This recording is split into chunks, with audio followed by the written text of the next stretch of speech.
Good morning, my brothers and sisters. Welcome to episode 75 in the book of Revelation. Today's title is The Great White Throne. So we're going to look today at the Great White Throne of Judgment. It's a time after Christ has come back, after he's returned, after he's reigned for 1,000 years. Now, the first thing we have to get to is what is the deal with Satan? So at the end of the 1,000 years, a short time, Satan is released, but then he's instantly defeated. He's thrown into the lake of fire forever, and he's never to be heard from again. So it's the last time in the Bible that Satan is mentioned. We're in Revelation chapter 20, and verse 10 is the last verse in the Bible where he's ever mentioned again. So we have a world without Satan, a universe without Satan. Evil and those evil beings that are opposed to God are being wrapped up forever. So he starts with Satan, that ancient serpent, that dragon. The beast and the false prophet are already in the lake of fire. So just think of this conceptually. Satan, he's almost on the first page of the Bible, and he's almost on the last page on the Bible. But here, I'm here to tell you, is that Satan is not on the last page of the Bible. God has the final word regarding him, and he's out of the picture before the last page of the Bible. So God has the final word about his enemies and those that are opposed to him.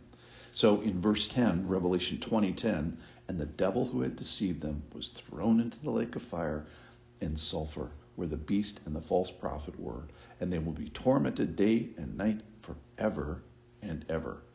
So, teaching point, Satan is gone forever. He's wreaked havoc on every page, but he's gone, and he's never mentioned again in the Bible. So then we have to transition and say, well, wait a minute. What about people who have followed his ways for centuries? What about unbelievers? What about those that have refused God, refused to yield, and refused to believe? What about the people? So what happens to unbelievers when they die? That's what we're really going to talk about here today. And it's like, hey, wouldn't it be great if just the Bible would tell us? Well, hang on, folks. The Bible does tell us. So where have people that have died not in the faith been? They've been in Sheol after death, Sheol, and for years or hundreds of years. What that means is it's like a temporary hell. It means no land or unland. It's a common reference in the Bible to the afterlife. It means they have been separated from their old bodies because their old bodies went to the grave, and their souls are in Sheol, or another name would be Hades. So it's a place for the wicked. It's a place where the spirits are in prison. It's a place where unbelievers go, where their souls go at least, until judgment. So these people have been, their souls have been in this place until one day, from this holding place, they are resurrected and returned to their own bodies. And they're different now. They're different kinds of bodies. They're spiritual bodies. They're eternal bodies. And what? They're resurrected to what? They're resurrected for what? And they're resurrected to whom? Well, they're summoned here. And they are resurrected to the most important event in their life. They're resurrected to the most important event in their afterlife and the most important event to their eternal life. Listen in. Then I saw a great white throne and him who was seated on it. And from his presence earth and sky fled away, and no place was found for them. And I saw the dead, great and small, standing before the throne, and books were opened. Then another book was opened, which is the book of life. And the dead were judged by what was written in the books, according to what they had done. And the sea gave up the dead who were with it.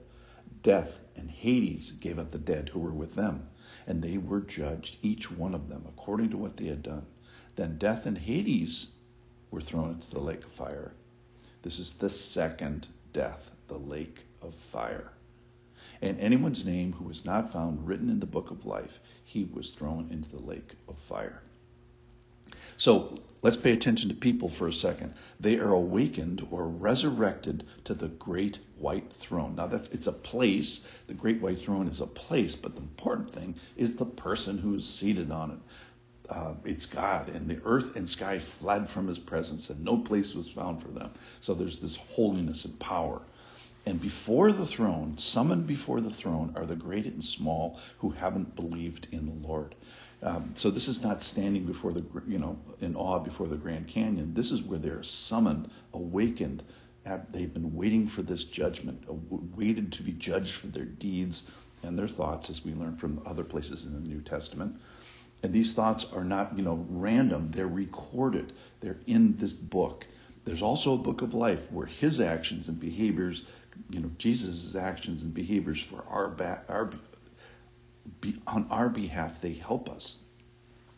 So let's wrap some conclusions around this here.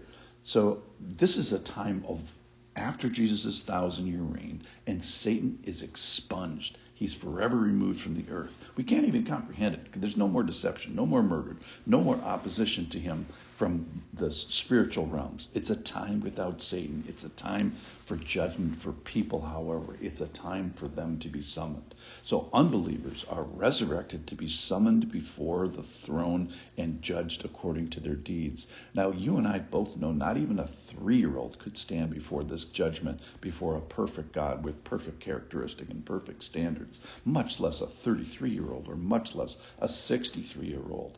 This is called the second resurrection. It's for those who miss the bus, which is the good resurrection. That's the first resurrection.